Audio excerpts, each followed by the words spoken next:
2025년 9월 15일 월요일입니다. 역대하 1장 1절에서 17절 말씀으로 매일 성경 말씀 묵상 나누겠습니다. 다윗의 아들 솔로몬은 자기의 왕위를 튼튼히 굳혔다. 주 하나님께서 그와 함께 계시며 그를 크게 높여주셨다. 솔로몬은 온 이스라엘 곧 천부장과 백부장과 재판관들과 온 이스라엘의 지도자들과 각 가문의 족장들을 불렀다. 솔로몬은 온 회중을 데리고 기브온에 있는 산당으로 갔는데 거기에는 하나님의 회막 곧 주님의 종 모세가 광야에서 만든 회막이 있었다. 그러나 하나님의 궤는 다윗이 일찍이 예루살렘의 궤를 모실 장막을 치고 기럇 여아림에서 그리로 올려다 두었다. 다만 훌의 손자요 우리의 아들인 부살렐이 만든 놋제단은 기브온에 있는 주님의 성막 앞에 있었다. 그래서 솔로몬은 회중과 함께 그리로 나아간 것이다. 솔로몬은 거기 주님 앞, 곧 회막 앞에 있는 놋제단으로 올라가 번제물 1000마리를 바쳤다. 그날 밤 하나님께서 솔로몬에게 나타나셔서 내가 너에게 무엇을 주기를 바라느냐 나에게 구하여라 하고 말씀하셨다. 솔로몬이 하나님께 여쭈었다. 주님께서 나의 아버지 다윗에게 큰 은혜를 베푸셨고 또한 나로 하여금 아버지의 뒤를 이어 왕이 되게 하셨습니다. 주 하나님, 이제 나의 아버지 다윗에게 하신 말씀을 그대로 이루어 주십시오. 주님께서 나를 땅의 티끌같이 많은 백성의 왕으로 삼으셨으니 이제 지혜와 지식을 나에게 주셔서 이 백성을 인도하게 하여 주십시오. 이렇게 많은 주님의 백성을 누가 다스릴 수 있겠습니까? 하나님께서 솔로몬에게 말씀하셨다. 너의 소원이 그것이구나. 부와 재물과 영화를 달라고 하지 않고 너를 미워하는 자들의 목숨을 달라고 하지도 않고 오래 살도록 해달라고 하지도 않고 오직 내가 너를 왕으로 삼아 맡긴 내 백성을 다스릴 지혜와 지식을 달라고 하니 내가 지혜와 지식을 너에게 줄 뿐만 아니라 부와 재물과 영화도 주겠다. 이런 왕은 내 앞에도 없었고 내 뒤에도 다시 없을 것이다. 그런 다음에 솔로몬은 기브온 산당에 있는 회막에서 떠나 예루살렘으로 돌아와서 이스라엘을 다스렸다.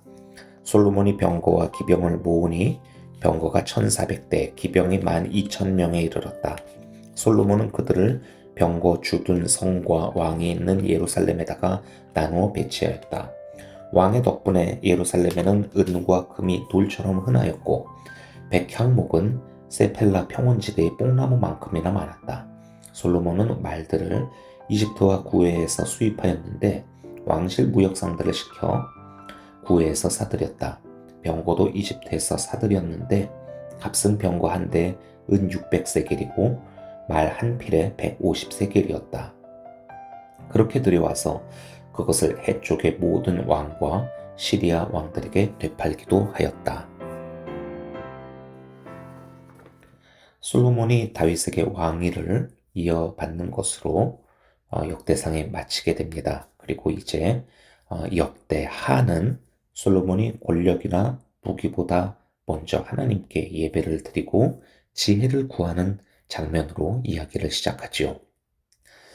역대하는 솔로몬의 이야기를 시작하면서 그가 어떻게 정치를 했는가, 권력을 잡아나갔는가 이것이 아니라 그가 하나님의 임재를 구하는 예배에 집중하는 모습, 그리고 겸손하게 지혜를 구하는 그런 장면을 보여주면서 이로 인해 그가 어떤 복을 받게 되는지를, 이 글을 역대기를 처음 읽게 되는 바로 포로에서 복귀한 이스라엘 공동체에게 알려주면서 이를 통해서 그들이 어떤 삶을 살고 어떤 가치를 추구해야 할지라고 하는 그런 신학적인 메시지를 전하고 있는 것입니다. 얼마 전에 우리가 이 역대상을 묵상했잖아요. 기억을 되돌려 봅시다. 역대기의 핵심이 무엇이었습니까? 성전과 예배 중심의 신앙, 하나님의 뜻을 분별하는 지혜로운 리더십들, 그리고 그 결과로 주어지게 되는 하나님의 복들, 이런 것들에 대해서 우리가 배웠고요. 그래서 포로에서 돌아온 그 공동체에게 우리가 예배와 말씀 중심의 삶으로 돌아가자. 그리고 하나님께서 우리를 영화롭게 하실 것에 대한 소망을 갖자. 이것이 역대기의 주제였었지요.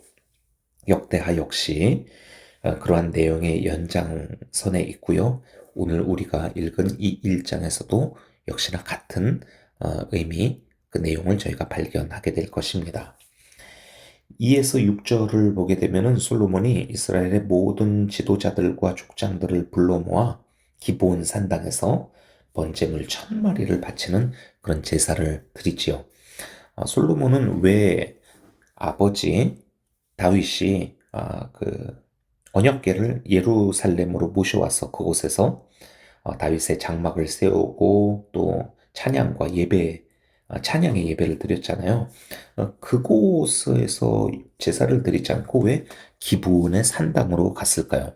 3절을 보면은 바로 이곳에 모세가 광야에서 만들었던 그 회막이 이곳에 있었다고 합니다. 그리고 5절을 보면은 또 그 모세 시대에 브살렐이 만들었던 그 놋제단, 그것이 바로 이 자리에 있었다라는 것이죠. 그러니까 다윗 시대에도 언약궤가 이제 예루살렘의 다윗의 장막에 이렇게 위치하면서 음, 예배를 드리기는 했지만은 또 나라의 공식적인 제사는 바로 이 모세의 회막이 있었던 기본 산당에서 그렇게 제사를 실시해 왔다라는 것을 저희가 알 수 있겠습니다. 그래서 솔로몬도 자신이 왕이 되고 이제 공식적으로 드려지게 되는 이 하나님께 드리는 제사를 위해서 이 기브온에 온 것이었지요. 이날 밤 하나님께서 솔로몬에게 나타나셔서 내가 원하는 것이 무엇이냐 물으십니다. 솔로몬은 이 백성을 다스릴 수 있는 하나님께서 내게 맡기신 이 백성을 다스릴 수 있는 지혜와 지식을 달라고 그렇게 구하지요. 이에 하나님께서 이렇게 대답하십니다. 네가 그걸 원하는구나. 부와 재물, 영화를, 부귀 영화를 달라고 하지 않고 또 너를 미워하는 자들, 너를 위협하는 자들을 물리칠 그런 힘을 달라고 하지 않고 내가 너에게 맡긴 이 백성을 다스릴 지혜와 지식을 달라고 하는구나. 기뻐하십니다. 음, 솔로몬을 하나님께서 어떤 계획과 뜻을 따라 왕으로 세우셨는데 그 하나님의 뜻이 잘 성취될 수 있도록 내가 그렇게 쓰임 받을 수 있도록 그것에 필요한 그런 지혜를 달라고 한 것에 대해서 하나님께서는 기뻐하시며 또 그 지혜를 부어주심과 함께 솔로몬이 구하지 않은 부와 재물과 영광까지도 주시겠다라고 그렇게 말씀하십니다. 그렇다고 한다면은 자 지금 하나님께서 단순히 모든 것보다 뭐 지혜가 제일 중요하다. 네가 제대로 구하였구나 이렇게 하시는 것이 아니라 솔로몬이 그러한 지혜와 지식을 구한 이유, 그의 중심을 보시고 기뻐하셨다라는 것을 우리가 확인할 수 있겠습니다. 이어서 역대하 1장에 남은 내용들은 하나님께서 솔로몬에게 어떤 복들을 주셨는지, 그가 얼마나 부유하고 또 강대해졌는지 그런 것들에 대한 자세한 기록들이 있어요. 자, 오늘 본문을 보게 되면은 이제 아, 너무 좀 기복적인 거 아닌가? 단순한 거 아닌가? 이런 생각, 느낌이 또 들 수도 있겠습니다. 아, 예배 한번 잘 드렸다라고, 그리고 또 지혜라고 그렇게 딱 들어맞는 그거를 구한 덕분에 솔로몬이 이렇게 물질까지 풍성하게 받는 복을 받았으니 그럼 나도 이제부터 예배 열심히 드리고 또 기도할 때마다 지혜를 달라고 하면 되는 건가? 그럼 나도 이렇게 복을 받는 건가? 그건 아닌 것 같은데 뭐 생각이 복잡해지죠. 그런데 여러분 이 글이 역대하라고 하는 역대기라고 하는 이 책이 쓰여진 때가 고대 시대잖아요. 그리고 이 시대의 왕이라고 하는 이 존재는 한 나라를 대표하는 그런 존재였습니다. 그러니까 솔로몬이 받은 복이라고 하는 것은 결국 이스라엘 전체가 받고 누리게 된 복이며 또 솔로몬이 애초에 지혜를 구한 것도 자기의 부귀 영화를 위한 것이 아니라 공동체를 위한 것이었다라고 하는 것을 생각해 볼 때 역대하 1장 이 이야기는 개인적인 성공의 노하우에 대한 이야기가 아니라는 것. 그것은 이스라엘이라고 하는 나라, 또 우리가 살아가는 이 시대의 우리 공동체에 대한 메시지라는 것을 저희가 좀 생각해 봐야 되겠습니다. 솔로몬이 지혜를 구한 그런 기도를 한 것은 결국 궁극적으로는 하나님의 나라를 위한 기도였습니다. 구약에서 지혜의 핵심이 하나님을 경외하는 것이죠. 그리고 또 신약적으로는 여러분 고린도전서 1장 30절에 이렇게 기록되어 있습니다. 여러분은 하나님의 자녀로서 그리스도 예수 안에 있습니다. 그는 우리에게 하나님으로부터 오는 지혜가 되시며 의와 거룩함과 구원이 되셨습니다. 자, 예수 그리스도가 바로 하나님의 지혜인 것이죠. 그래서 오늘 본문의 말씀을 우리가 붙잡고 솔로몬처럼 지혜를 구하는 기도를 한다. 이렇게 우리의 오늘의 기도에 적용을 한다고 한다면은 우리는 단순히 주님 저희가 좀 사리 분별 잘 하고 똑똑하게 해주세요 이런 게 기도를 하는 것이 아니라 주님의 나라가 임하기를 구하는 것이며 또한 예수 그리스도를 우리의 주로 고백하는 기도를 드리는 것이 바로 지혜를 구하는 기도이다라고 할 수가 있겠습니다. 너희는 먼저 그의 나라와 그의 의를 구하라. 그리하면 이 모든 것을 너희에게 더하시리라. 말씀하셨던 예수님의 그 약속과 같이 오늘 우리가 무엇을 구해야 할지에 대해서 그 지혜의 핵심에 대해서 우리가 묵상하고 생각하며 오늘 그렇게 기도하였으면 좋겠습니다. 또한 하나님께서 솔로몬에게 부귀 영화를 주신 것, 여러분 이게 물론 솔로몬이 잘 기도를 한 그것도 있지만은 또 근본적으로는 하나님께서 그의 아버지 다윗과 언약을 맺으시잖아요. 어, 그 당신께서 하신 약속을, 언약을 지켜주시는 하나님의 신실하신 덕분이라고 하는 거. 그래, 그리고 또 그렇게 해서 누리게 된 솔로몬과 이스라엘 백성, 이 나라가 누리게 된 이 영광이라고 하는 것이 장차 완성될 하나님 나라의 그 지극한 찬란한 영광의 맛보기라고 하는 것. 그래서 그들로 하여금 장차 우리 주의 백성들에게 하나님께서 더 큰 은혜와 더 영광을 누리게 하여 주실 것이라고 하는 소망을 주시는 그런 일들이었었다라는 것을 생각을 하면서 오늘 우리는 이 말씀을 통해 하나님의 백성을 섬기는 참된 지혜는 결국 그리스도 안에 있으며 그분 안에서 우리는 상상할 수 없는 은혜와 또한 영원한 기업을 받게 될 것이라는 믿음과 소망을 가졌으면 좋겠습니다.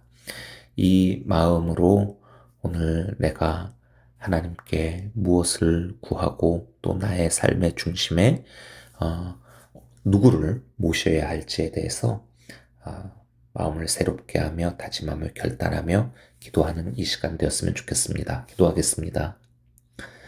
하나님 아버지, 주님께서 다윗과의 언약을 통하여서 또 그의 아들 솔로몬에 이르게 되었을 때 어떻게 주님께서 은혜를 베푸시며 그의 기도와 그의 마음의 중심을 보시며 또 어떻게 일하시는지 우리가 말씀을 통해서 또 깨닫게 됩니다. 그리고 이 하나님의 약속이 오늘 우리가 살아가고 있는 이 시대에도 우리에게도 여전히 유효하며 아니 오히려 이전보다 더 예수 그리스도로 인하여서 하나님의 우리를 향하신 그 약속은 그리고 그 성취는 더 분명하고 구체적이고 또 온전하여질지에 대한 믿음을 저희가 갖게 됩니다. 주여, 우리의 모든 지혜의 근본이신 예수 그리스도가 우리의 모든 것, 중심, 삶의 이유 되게 하여 주시옵고 이 주님을 구함으로 말미암아 오늘 하루를 살아가는 우리의 삶에서 모든 어려움들을 이기게 하시고 또 그 뒤에 우리의 삶에 우리의 이 인생의 경주의 끝에 주님께서 허락하신 면류관을 바라보는 그런 소망으로 가슴 벅찬 이 기도의 시간 되게 하여 주시옵소서. 어렵고 힘든 상황 가운데 있는 또 우리들의 공동체의 여러 지체들 있사오니 그들에게도 오늘의 이 말씀이 위로와 소망, 평강이 되기를 간절히 간구하고 모든 말씀 예수 그리스도의 이름으로 기도합니다. 아멘.